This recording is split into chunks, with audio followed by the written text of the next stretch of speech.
सतगुरां दी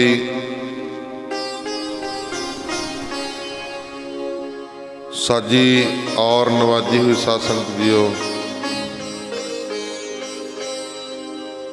आप माई भाई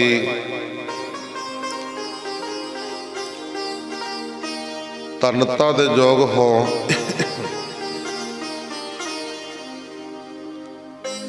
जिन्हां नूं गुरु चरणां दे विच बैठण दे सुभाग समय प्राप्त होए ने।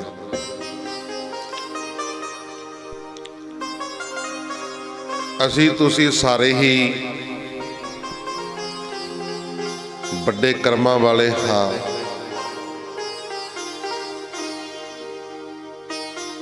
जिन्हां नूं गुरु चरणां दे विच बैठण दे सुभाग समय प्राप्त होए ने। कल विचार चल रही सी दशमेश पिता गुरु गोबिंद सिंह महाराज जी ने पंज प्यारे साजणे अते उन्हां नूं खंडे वाटे दी पहुल देनी, अमृत छकाना। अज प्रसंग शुरू हो रहा, गुरु जी ने कलगीधर पातशाह गुरु गोबिंद सिंह महाराज जी ने अमृत छकना। जे किसी ने कहो भी भाई अमृत छक लो, बस बाबा जी साडा तां मन साफ है। कलगीधर पातशाह गुरु गोबिंद सिंह महाराज जी दीन दुनिया के बाली, सारे संसार के सांझे रहबर धन धन गुरु गोबिंद सिंह महाराज जी ने खंडे बाटे दा अमृत छकिया। पहला पंज प्यारे नूं छकाया, फिर आप बेनती की। इस तरह आप जी रहत बहत ते मिलन बरतन अपने खालसे नूं नीचे करा के फिर पंज प्यारे तो आप अमृत छकिया। इस दिन तो आप जी दा नाम गोबिंद राय तो गुरु गोबिंद सिंह जी होया। जिस जगह ते आप जी ने ये सारा अमृत दा कौतक रचिया, उसका नाम आप जी ने कीसगढ़ रखिया, जो हुण सारे संसार विच एक प्रसिद्ध स्थान है। इसदा नाम इस करके प्रसिद्ध होया क्योंकि इत्थे केस रखण दा नियम बन्निया सी। केसगढ़ इस करके रखिया सी, इस जगह के उत्ते अमृत संचार होया। गुरु गोबिंद सिंह महाराज जी ने पंज प्यारे नूं अमृत छकाया ते आप अमृत छकिया। आनंदपुर की धरती ते कलगीधर पातशाह गुरु गोबिंद सिंह महाराज जी ने अमृत छकिया। इस करके यह केसगढ़ प्रसिद्ध होया, क्योंकि इत्थे केस रखण दा नियम बन्निया गया सी। इस उत्साह नूं वेख के होर बेअंत खंडे दा अमृत छक के त्यार बरत्यार सिंह सज गए।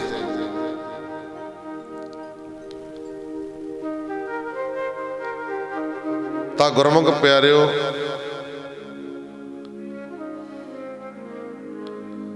पंज प्यारे अते पंज मुक्ते उस उपरंत दिन अमृत छकण वालियां दी गिणती 20,000 का वर्णन किया। 20,000 अमृत छकण वाले सी उस दिन। कठ भावें 80,000 का सी, पर गुरमुख प्यारिओ अमृत छकण वाले 20,000, क्योंकि बाकी सारे भज गए सी। कहते गुरु तो सिर वढ़दे आ, गुरु जी नूं पता नहीं की हो गया, तो सिखां नूं मार लग गया। इस करके उस दिन फिर 20,000 ने अमृत छकिया। तो गुरमुख प्यारिओ, गुरु जी दे सिखां प्रति हुक्म, गुरु जी दे सिखां प्रति हुक्म उस समय जितने भी सिख आप जी पास हाजिर सन सब ने अमृत साके सिर उत्ते केस रख ले ते तेल कसेरा पहन के अपना नाम सिंह रख लिया। उपरंत जिथे गुरु जी दी संगत सी उत्थे ही सब नूं हुक्मनामे लिख दिते कि अगे तो साडे पास सिर उत्ते केस धारण करके सिख आवन, कहते सिर दे उत्ते केस रख के साडे कोल आवन। कोई सिख सिर दाढ़ी ना मनावे, तंबाकू ना पीवे अते खंडे दा अमृत छक के तैयार बर तैयार हो जावे। मसंदा पासों सिखां दा छुटकारा। एक दिन बाहरों आईयां संगतां दा दीवान सज रहा सी कि एक सिख ने उठ के बेनती की, सच्चे पातशाह आप जी दा एक मसंद मेरे घर आया सी,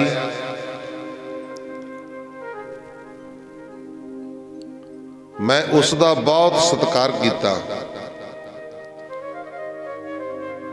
जद दाल रोटी उसनू सकण वास्ते दिती तां उसने बहुत गुस्से नाल रोटी भगा के मारी ते कहा सानू गुरु दा हुक्म है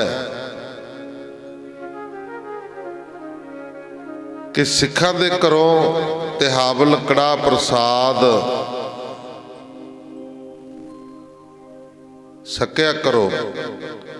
सो मैं तेरी दाल रोटी किवें खावां। सच्चे पातशाह मैं उसकी गल सुन के अपने घर वाली दे गहने गट्टे वेच के वधिया प्रसाद पानी तैयार करके उसनू खवाया अते अरदास दे बट्टे कीता। इस तरह ये मसंद सानू बहुत तंग करते हैं। अगे तो जिवें आप जी का हुक्म होवे असीं तां उसे तरह ही करिया करांगे। सिखां पासों इस प्रकार दियां वारता सुन के गुरु जी बड़े क्रोध विच आए अते हुक्म कीता कि इन्हां मसंदां दे डेरे लुट लवो अते इन्हां नूं कैद कर लवो। सतगुरु जी दा हुक्म सुन के सिंघां ने इस तरह ही कीता।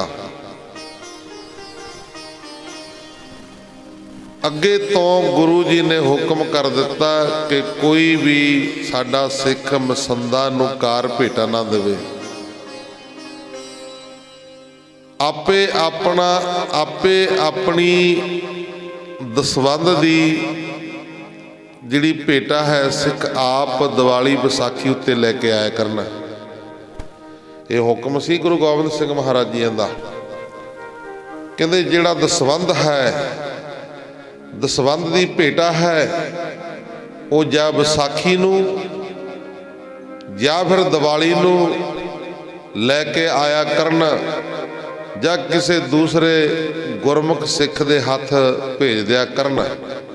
इस तरह का हुक्म सुन के मसंद बड़े दुखी होके माता जी पास अते बेनती की कि सानू गुरु जी तो बख्शा दिओ, सानू गुरु जी तो बख्शा दिओ। माता गुजर कौर जी दे समझाउण ते आप जी ने मसंदा नूं आखिया कि अगे तो बिना बुलाए कोई मसंद भी किसी दे घर नहीं जावेगा। कोई भी मसंद किसी सिख दे घर नहीं जावेगा।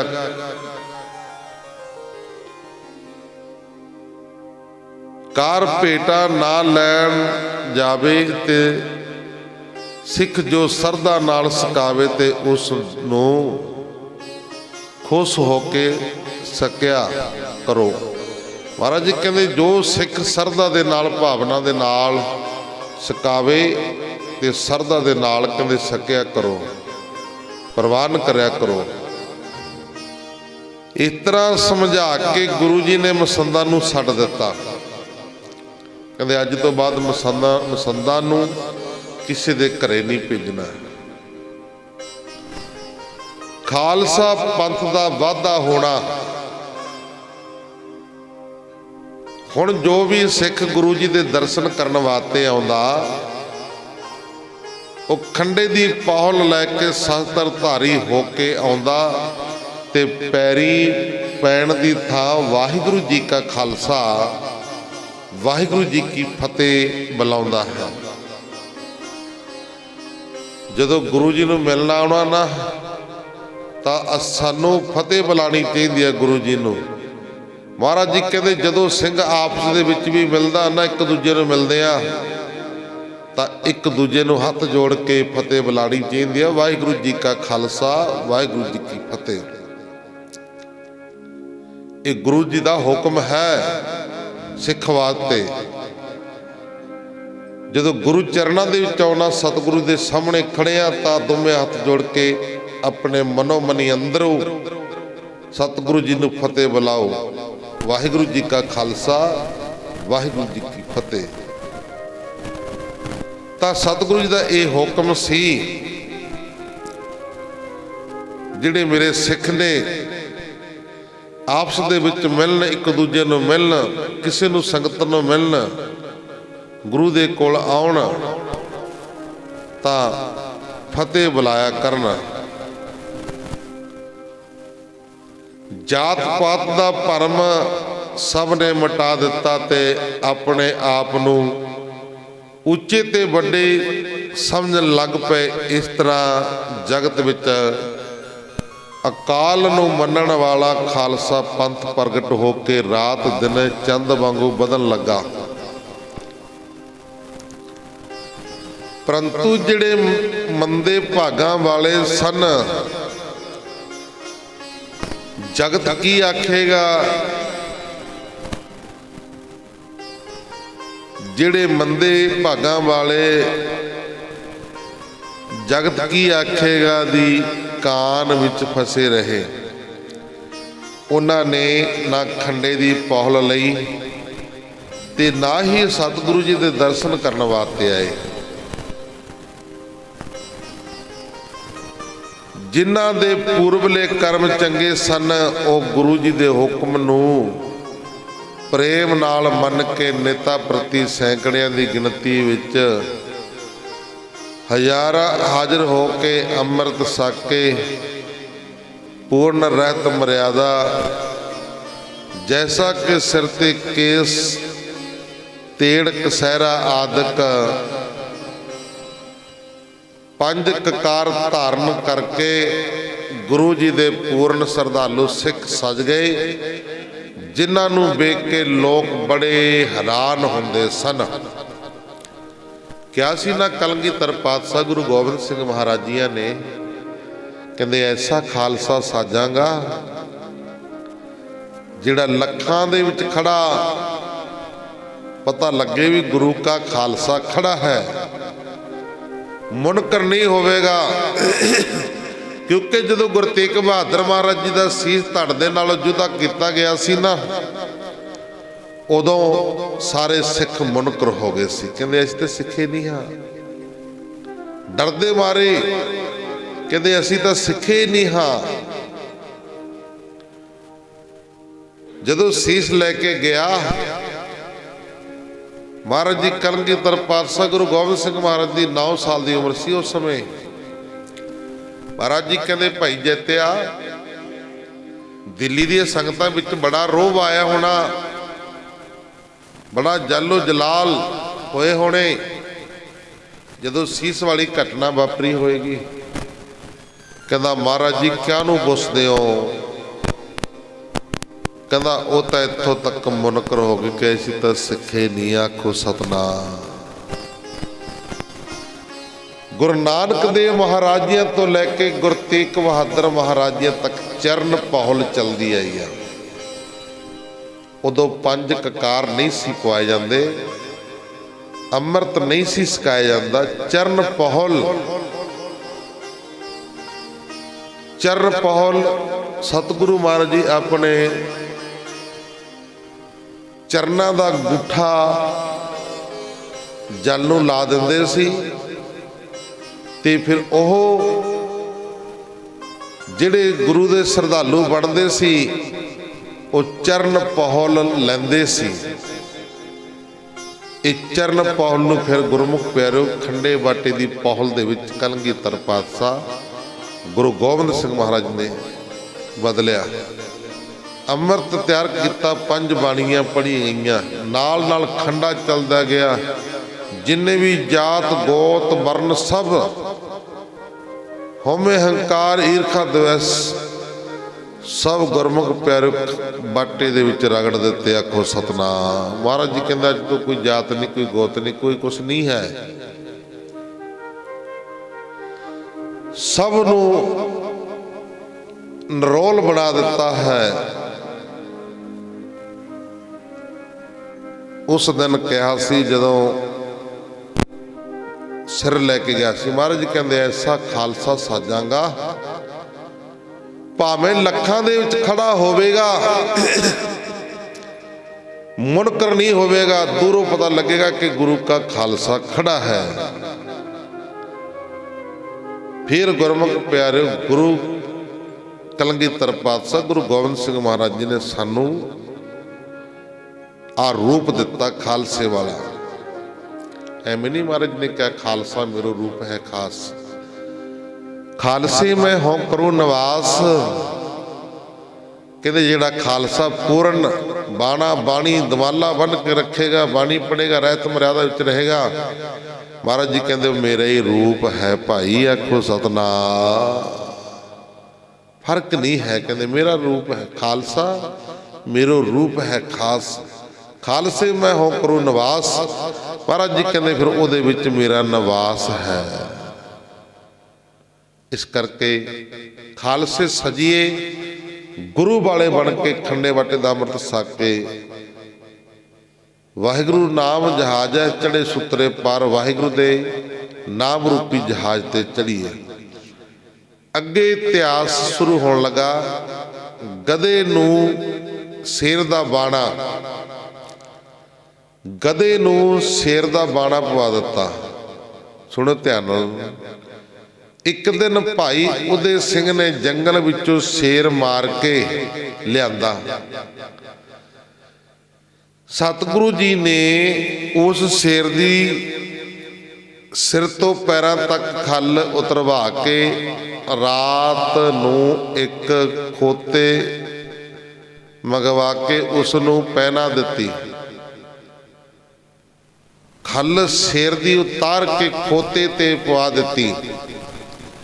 ਖੋਤਾ ਹੁਣ ਦੇਖਣ ਨੂੰ ਇਸ ਤਰ੍ਹਾਂ ਲੱਗਦਾ ਜਿਵੇਂ ਸ਼ੇਰ ਹੋਵੇ ਤੇ ਖੇਤਾਂ ਦੇ ਵਿੱਚ ਛੱਡ ਦਿੱਤਾ। ਤਾਂ ਗੁਰਮੁਖ ਪਿਆਰਿਓ ਖੇਤਾਂ ਵਿੱਚ ਕਲਗੀਧਰ ਪਾਤਸ਼ਾਹ ਗੁਰੂ ਗੋਬਿੰਦ ਸਿੰਘ ਮਹਾਰਾਜ ਨੇ ਛਡਵਾ ਦਿੱਤਾ। ਕੋਈ ਵੀ ਡਰਦਾ ਉਹਦੇ ਨੇੜੇ ਨਾ ਜਾਵੇ। ਕਹਿੰਦੇ ਸ਼ੇਰ ਸ਼ੇਰ ਆ ਗਿਆ, ਸ਼ੇਰ ਆ ਗਿਆ, ਖਾ ਜੂ। 3-4 ਦਿਨ ਉਹ ਵਾਹਵਾ ਖੇਤੀਆਂ ਚਰ ਕੇ ਰੱਜਿਆ ਤੇ ਇੱਕ ਦਿਨ ਰਾਤ ਨੂੰ ਆਪਣੇ ਮਾਲਕ ਘੁਮਿਆਰ ਦੇ ਘਰ ਅੱਗੇ ਆਣ ਕੇ ਖੜਾ ਹੋ ਗਿਆ। ਥੋੜੇ ਹੀ ਚਿਰ ਪਿੱਛੋਂ ਘੁਮਿਆਰ ਦੇ ਖੋਤੇ ਹਿੰਗੇ ਤਾਂ ਬਾਹਰ ਖੜਾ ਸ਼ੇਰ ਰੂਪੀ ਉਹ ਵੀ ਹਿੰਗਣ ਲੱਗ ਗਿਆ। ਜਦੋਂ ਦੂਸਰੇ ਖੋਤੇ ਬੋਲਣ ਲੱਗੇ ਉਹ ਵੀ ਆਪ ਵੀ ਬੋਲਣ ਲੱਗ ਗਿਆ। ਤਦ ਘੁਮਿਆਰ ਨੇ ਬੂਹਾ ਖੋਲ ਕੇ ਚੰਗੀ ਤਰ੍ਹਾਂ ਵੇਖਿਆ ਕਿ ਇਹ ਤਾਂ ਉਸ ਦਾ ਹੀ ਗਵਾਚਿਆ ਹੋਇਆ ਖੋਤਾ ਹੈ। ਉਸਨੇ ਝੱਟ ਹੀ ਸ਼ੇਰ ਦੀ ਖੱਲ ਲਾ ਕੇ 2 ਡੰਡੇ ਪਿੱਠ ਤੇ ਮਾਰ ਕੇ ਦੂਜੇ ਖੋਤਿਆਂ ਨਾਲ ਬੰਨ੍ਹ ਦਿੱਤਾ। ਕਿਸੇ ਆਦਮੀ ਨੇ ਸਤਿਗੁਰੂ ਜੀ ਨੂੰ ਵੀ ਇਹ ਗੱਲ ਯਾਦ ਦੱਸੀ ਕਿ ਜਿਸ ਨੂੰ ਲੋਕ ਸ਼ੇਰ ਕਹਿੰਦੇ ਸਨ ਉਹ ਤਾਂ ਘੁਮਿਆਰ ਦਾ ਖੋਤਾ ਸੀ, ਜਿਸ ਉੱਤੇ ਘੁਮਿਆਰ ਨੇ ਸਿਰ ਦੀ ਖੱਲ ਉਤਾਰ ਕੇ ਸੁੱਟ ਦਿੱਤੀ। ਇਹ ਗੱਲ ਸੁਣ ਕੇ ਸਤਿਗੁਰੂ ਕਲਗੀਧਰ ਪਾਤਸ਼ਾਹ ਜੀ ਨੇ ਸਾਰੀ ਸੰਗਤ ਨੂੰ ਦੱਸਿਆ ਕਿ ਇਹ ਇੱਕ ਦ੍ਰਿਸ਼ਟਾਂਤ ਤੁਹਾਨੂੰ ਵਿਖਾਇਆ ਹੈ, ਇੱਕ ਤੁਹਾਨੂੰ ਵਿਖਾਇਆ ਹੈ। ਜਿਸ ਤਰ੍ਹਾਂ ਖੋਤਾ ਸ਼ੇਰ ਦਾ ਬਾਣਾ ਧਾਰਨ ਕਰਕੇ ਨਿਡਰ ਹੋ ਕੇ ਖੇਤ ਖਾਂਦਾ ਰਿਹਾ, ਪਰ ਜਦ ਡਰਦਾ ਮਾਰਿਆ ਉਹਦੇ ਕੋਲ ਕੋਈ ਗਿਆ ਹੀ ਨਹੀਂ। ਜੇ ਖੇਤ ਖਾਂਦਾ ਕੋਈ ਕਹਿੰਦੇ ਖਾ ਜਾਣ ਦੇ, ਜੇ ਕਿਤੇ ਲਵੇ ਜਾਵਾਂਗੇ ਤੇ ਖੇਤ ਨੂੰ ਖਾਂਦੇ ਖਾਂਦੇ ਸਾਨੂੰ ਇਹ ਨਾ ਖਾ ਜਾਵੇ, ਗਈ ਨਹੀਂ ਕੋਈ ਡਰਦਾ ਮਾਰਾ। ਪਰ ਜਦ ਫੇਰ ਘੁਮਿਆਰ ਦੇ ਘਰ ਜਾ ਕੇ ਆਪਣੀ ਬੋਲੀ ਬੋਲਿਆ ਤਾਂ ਉਸਨੇ ਸੱਟ ਲੱਦ ਕੇ ਪਿੜ ਤੇ ਡੰਡੇ ਮਾਰ ਕੇ ਅੱਗੇ ਲਾ ਲਿਆ। ਇਸ ਤਰ੍ਹਾਂ ਜਿਹੜਾ ਸਿੱਖੀ ਬਾਣਾ ਧਾਰਨ ਕਰਕੇ ਉਸ ਤੇ ਕਾਇਮ ਰਹੇਗਾ, ਉਸ ਪਾਸੋਂ ਮਹਾਰਾਜ ਜੀ ਕਹਿੰਦੇ ਸਾਰੇ ਡਰਨਗੇ। ਜਿਹੜਾ ਸਿੱਖੀ ਬਾਣਾ ਧਾਰਨ ਕਰਕੇ ਰਹੇਗਾ ਉਤੋਂ ਸਾਰੇ ਡਰਨਗੇ। ਪਰ ਜੇ ਤੁਸੀਂ ਆਪਣੇ ਸਿੱਖੀ ਬਾਣੇ ਤੇ ਅਸੂਲਾਂ ਨੂੰ ਤਿਆਗ ਦਿਓਗੇ ਤਾਂ ਸਭ ਕੁਝ ਤੁਹਾਡੇ ਉੱਤੇ ਆਪਣੇ ਹੁਕਮ ਦੀਆਂ ਸੱਟਾਂ ਲੱਦੇਗਾ। ਇਹ ਦ੍ਰਿਸ਼ਟਾਂਤ ਸੁਣਾ ਕੇ ਸਾਰੇ ਸਿੱਖ ਬੜੇ ਖੁਸ਼ ਹੋਏ ਅਤੇ ਉਹਨਾਂ ਨੇ ਸਿੱਖੀ ਬਾਣੇ ਧਾਰਨ ਕਰਨ ਦਾ ਪੱਕਾ ਨਿਸ਼ਚਾ ਕਰ ਲਿਆ ਵੀ ਅੱਜ ਤੋਂ ਬਾਅਦ ਕਹਿੰਦਾ ਬਾਣੇ ਹੀ ਪਾਇਆ ਕਰਾਂਗੇ।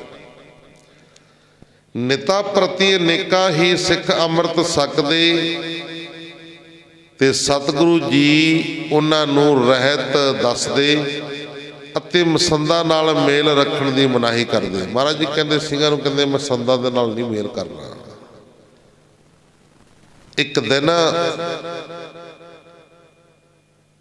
ਇੱਕ ਦਿਨ ਗੁਰਮੁਖ ਪਿਆਰਿਓ ਸਤਿਗੁਰੂ ਜੀ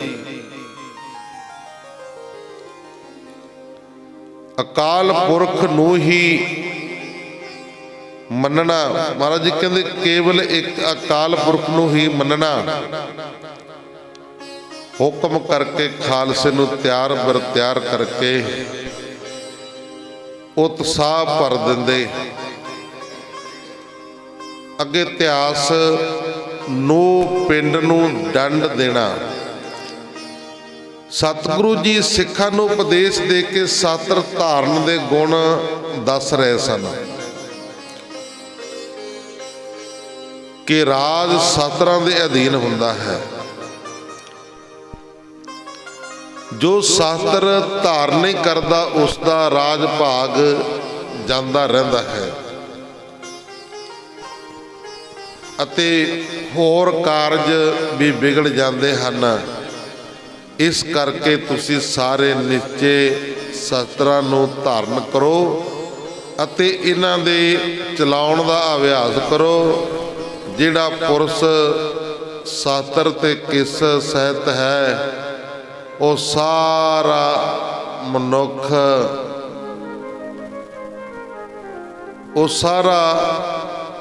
ਹੈ, ਪਰ ਜਿਹੜਾ ਕੇਸ ਹੀ ਰੱਖਦਾ ਹੈ ਉਹ ਸ਼ਾਸਤਰ ਨਹੀਂ ਧਾਰਨ ਕਰਦਾ। ਮਹਾਰਾਜ ਜੀ ਕਹਿੰਦੇ ਭਾਈ ਉਹ ਅੱਧਾ ਮਨੁੱਖ ਹੈ,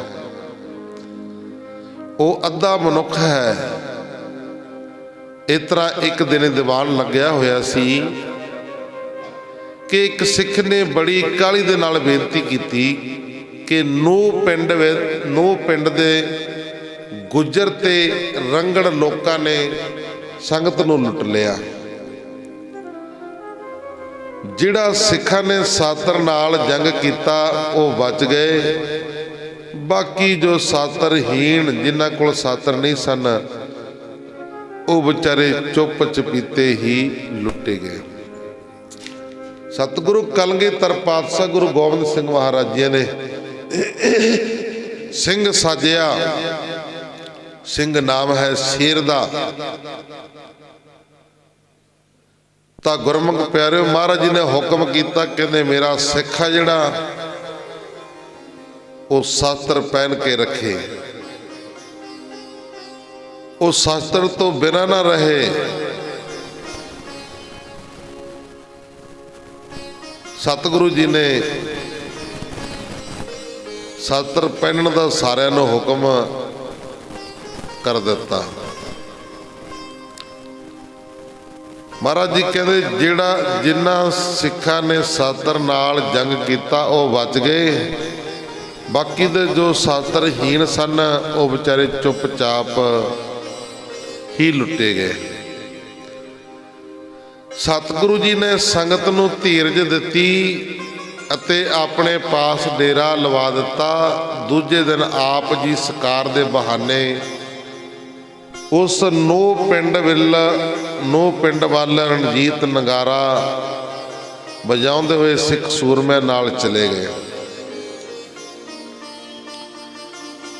नूह पिंड जाके आप जी ने जोधियां अपने जोधियां नूं हुक्म किया कि इस पिंड नूं घेरा पा के उन्हां सब दुष्टां नूं फड़ लो ते संगत पासों लुटी हुई चीज़ां माया सब इन्हां तो खो लवो। ਸਿੰਘਾਂ ने इसे तरह ही करके सब लुटिया होया माल जिहड़े घरां विच रखी बैठे सी घरां नूं चंगी तरह लुटिया ते अगों जिहड़ा आड़े फड़े ते उस मुकाबला किया। उन्हां नूं ਸਿੰਘਾਂ ने तलवारां ते बंदूकां नाल धरती ते सदा दी नींद सवा दिता। पर जिन्हां ने हाथ जोड़ के माफ़ी मंग लई कि गलती हो गई, उन्हां दी गुरु जी ने जान बख्शी कर दिती। ਸਿੰਘਾਂ ने पिंड नूं चंगी तरह मार उजाड़ के लुटदा समान आनंदपुर साहब लै आंदा।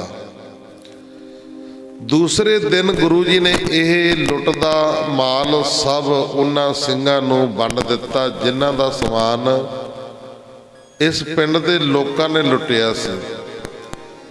ये प्रसंग जदों दूसरे पिंड दे लोकां ने सुनिया कि नूह पिंड वालियां ने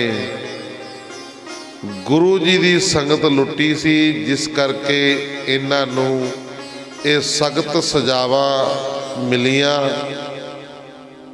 तां ओ डर गए ते अगे तो सब ने गुरु की संगत नूं ना छेड़न का प्रण कर लिया। कहते भी गुरु की संगत नूं ना छेड़िए, इनू ना छेड़न का प्रण कर लिया। भाई नंद लाल जी की वारता। गजनी दे हुक्म दे मीर मुंशी सज्जू राम दे घर भाई नंद लाल जी का जन्म गजनी शहर विच होया। जिहड़ा आपां भाई नंद लाल जी की वार पढ़दे हां, भाई नंद लाल जी की वार पढ़दा हुन्ना मैं कदे कदे। एक दिन वाजा वाले कोलों मैं प्रेम सराही पीती, भाग हमारे लिखे फकीरी मस्तक कर लीती। पिछली उम्र गवाई है मैं हर की भगत न कीती, आगे समझ चलो नंद लाला पाछे बीती सो बीती। ये नंद लाल औरंगजेब की नौकरी करदा सी ते औरंगजेब की नौकरी छड्ड के गुरु दे ਸਿੰਘਾਂ नाल आ रलिया। आखो सतनाम। तां गुरमुख प्यारे जद नंद लाल जी 12 साल दे होए तां इन्हां दे पिता ने अपने बैरागी अपने गुरु बैरागी साधु नूं इन्हां दे गल कंठा पाउण दी रस्म वास्ते सद्या।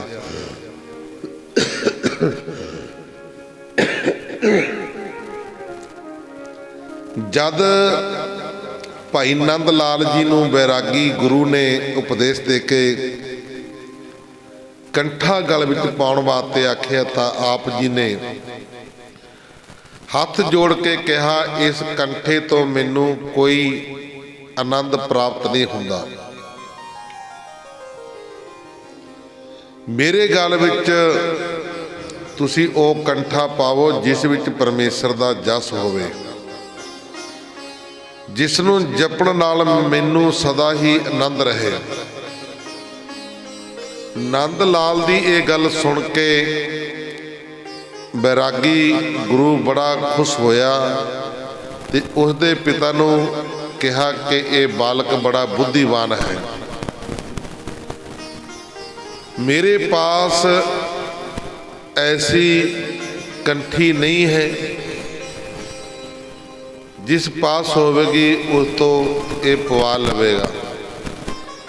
ये बालक हरी भगती वाला है, इहदे हिरदे विच हरी नाम दी माला परोवेगा।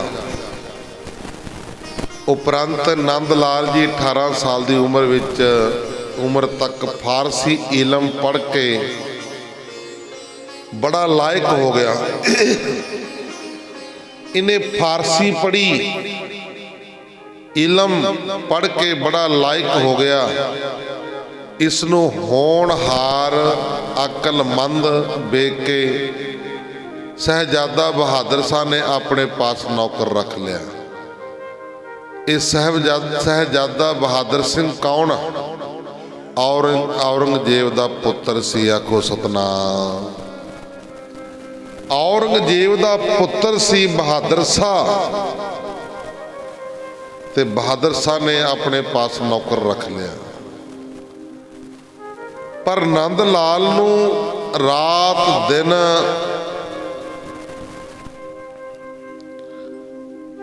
पूरा गुरु धारण की लगन रही।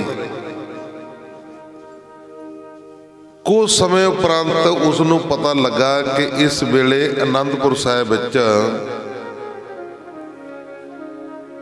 श्री गुरु गोबिंद सिंह जी जो श्री गुरु नानक देव महाराज जी की गुरगद्दी ते विराजमान हन, वो पूर्ण ज्ञान दाता हन। वो अपने बचनां नाल ही सिखां दी कल्याण कर दिंदे हन। उन्हां दे बचन ही काम करदे आ। अनेक प्रकार दे विघनां नूं दूर कर दिंदे हन। महाराज जी कहंदे ताको विघन ना को लागै, जाकी प्रभ आगे अरदास। अरदास करांगे गुरु दे चरनां च, कोई भी विघन नहीं लगता। जदों भाई नंद लाल जी ने इस तरह गुरु जी का बहुत जस सुनिया तो वह आनंदपुर पहुंच गए।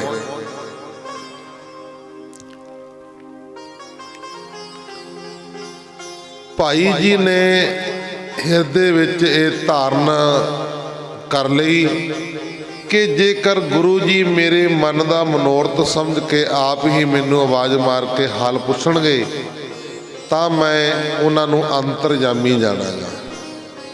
भाई नंद लाल जी कहते जे तां गुरु जी ने मेरे मन की जान लई, मैनू आप आवाज़ मार ली, फिर मैं पूरा गुरु जानागा भी पूरे ने। ये मनोरथ मन विच धारण करके भाई नंद लाल एकांत बैठ के मन विच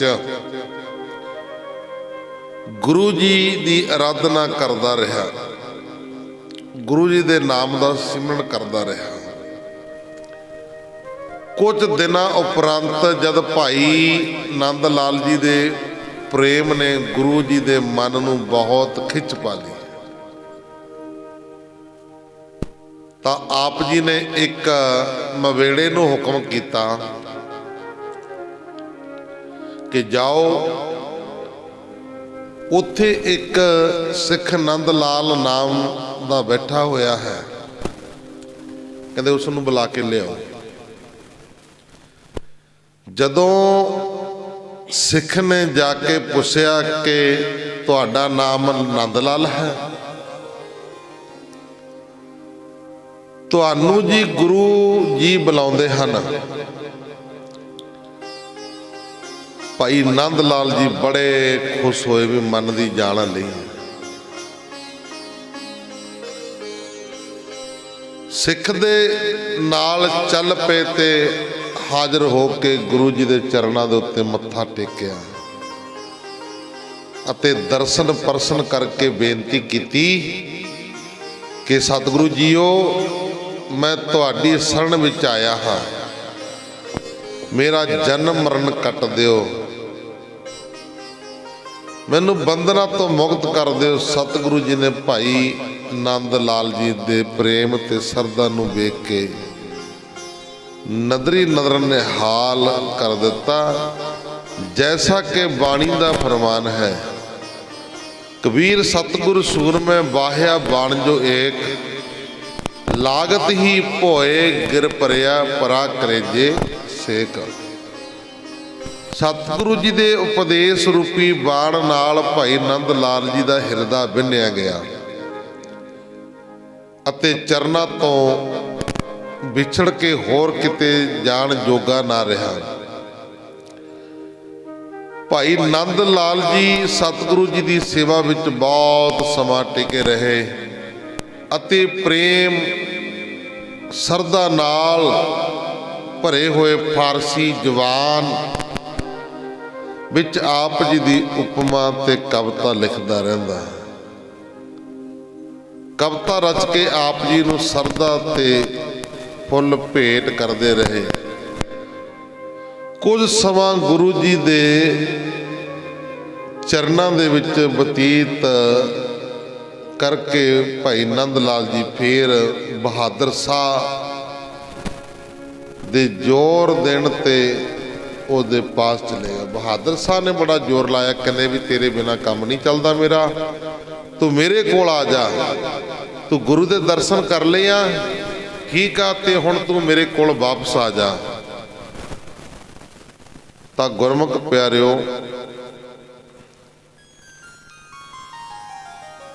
भाई नंद लाल दी वार्ता औरंगजेब ने बहुत सारे मुलाने आप पास कुरान दे अर्थ सुनने वास्ते नौकर रखे हुए सन। पर एक दिन एक लफ्ज ऐसा आया कि जिसका स्पष्ट अर्थ करके औरंगजेब की कोई मौलवी भी तसली ना करा सकिया। किसी को अर्थ का पता नहीं लग्या है भी अर्थ किवें कीते जांदे आ, गुरबाणी दे अर्थ की ने, किवें हुंदे ने, की कहंदे ने गुरां दी बाणी। दुनिया दे उत्ते पाठ करने वाले बड़े ने, पढ़न वाले बड़े ने, पर पढ़न वाले नूं भी अर्थ नहीं करना आउंदे गुरबाणी दे। आखो सतनाम। कोई जदों फिर सवाल पुछ लैंदा ना कोई बंदा भी वो शब्द का की अर्थ बनता जी, कई मेरे वर्गे चुप्पे कर जाते हैं। आखो सतनाम।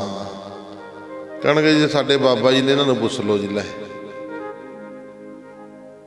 20-20 साल हो गए गुरबाणी पढ़दिआं नूं, पर गुरबाणी दे अर्थ नहीं आए। आखो सतनाम।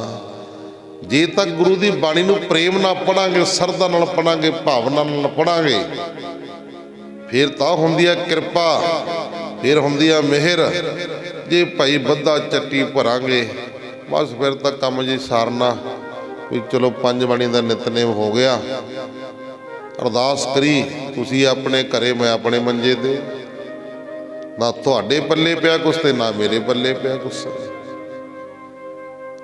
ना तुसी गुरु की खुशी लई ते ना मैं लई, ओही दी ओही रह गए सारे आपां। इस करके आपां टीचरां नूं बच्चे नूं स्कूल च लाने आ ना,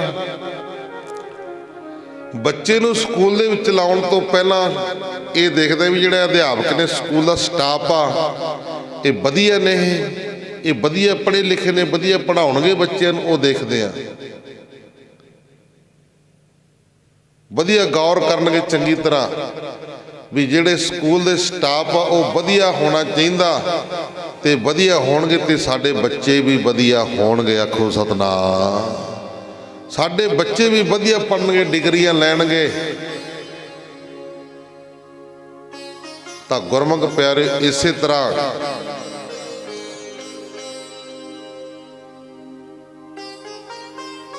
ਜਦੋਂ ਗੁਰੂ ਘਰਾਂ ਦੇ ਵਿੱਚ ਗ੍ਰੰਥੀ ਸਿੰਘ ਰੱਖੇ ਜਾਂਦੇ ਨੇ,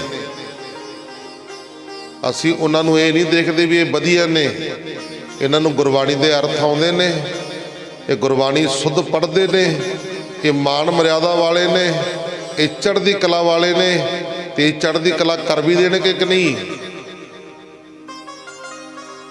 ਤਾਂ ਗੁਰਮੁਖ ਪਿਆਰਿਓ, ਅਸੀਂ ਕੀ ਦੇਖਦੇ ਹਾਂ, ਬਸ ਕੋਈ 5-4 ਹਜ਼ਾਰ ਰੁਪਏ ਮਹੀਨੇ ਵਾਲਾ ਮਿਲ ਜਾਏ, ਬਸ ਉੱਪਰ ਸਪੀਕਰਾਂ 'ਚ ਆਵਾਜ਼ ਆਉਣੀ ਚਾਹੀਦੀ ਆ ਵੀ ਹਾਂ ਵੀ ਭਾਈ ਪਾਠ ਹੋ ਰਿਹਾ, ਸਪੀਕਰ ਚੱਲ ਰਿਹਾ, ਬਸ।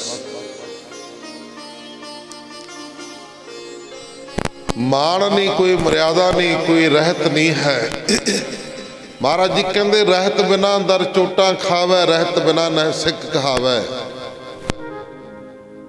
ਰਹਿਤ ਤੋਂ ਬਿਨਾ ਦਰ ਦਰ ਚੋਟਾ ਖਾਂਦਾ।